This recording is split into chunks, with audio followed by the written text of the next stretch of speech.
Hey, y'all know what's funny? This is like the perfect setting for the return of Jesus or our Father or whatever you want to call it, Jesus or whatever other deity that y'all believe is supposed to be returning. That's why he called the Almighty. I know that for sure because it's supposed to be the return of all the other deities. I guess it's one person or several different people as a body, and then it's going to be a Godhead. Either way it go. So when you translate Revelations and all that good mess and get down to it, to the end of it, it's not the end of the world entirely. Like, it's the end of the world as we know it. Because, well, government is involved in the Bible. See, allegorical is metaphysical with a government twist. So, if you look at it, the end of the world and then heaven on earth, not us dying and going to heaven, but heaven on earth, because we're talking spiritual. Something that y'all don't look at it from the aspect of spirituality. A lot of y'all are walking around and are actually dead. And a lot of y'all are walking around actually alive, spiritually. Not physically, but spiritually. But if you're alive physically and not spiritually, then your physical is going to follow. You die two deaths. Get it? So, that's your duality. So the whole point is for you to have your spirit and your physical as one.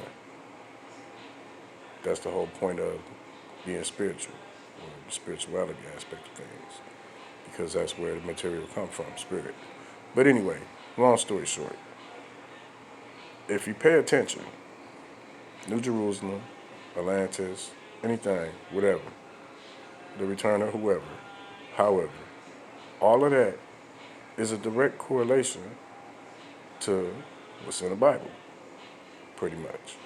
So, in actuality, if you look at all the governments in reality shutting down, going through a merger and coming together under one world government, which would be the New World Order, that would actually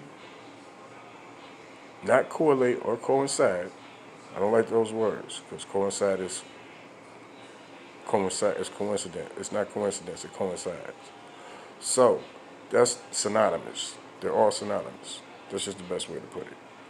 NWO would be heaven on earth, would be New Jerusalem, would be Atlantis, would be all of that, all in one. And it would literally be death to narcissism.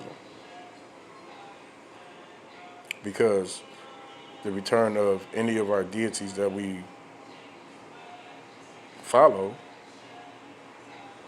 would, in actuality, stop us from being narcissistic because that motherfucker would be the most narcissistic individual on the planet. Your creator, your source, where you got all your shit from, the reason you exist and there's an existence and all of that. That would definitely kill your ego and your pride. And you would actually drop to your knees, doing from what the Bible said, the return of Jesus. So, yeah, I would say that Jesus would be the leader of the New World Order and would be the head of the New World Order, if you really want to break it down and look at them and line them up. That's what that add up to, which I find real funny. I find very funny, but it actually makes sense because if you look at it, Jesus would have been for the government. And in actuality, he was destroying one government establishment to bring forth the real government. So, yeah. And they played a lot with laws and shit like that in the Bible. Think about that. So now with that being said, I'm done. I just wanted to point those aspects out. Food for thought. Y'all can go research the shit yourself. Don't believe nothing I tell y'all. Research it. Look it up if you can. If you can't find it and it ain't there yet, it's because they ain't found it out yet and I ain't let them know it yet. Peace. Nope. Whole.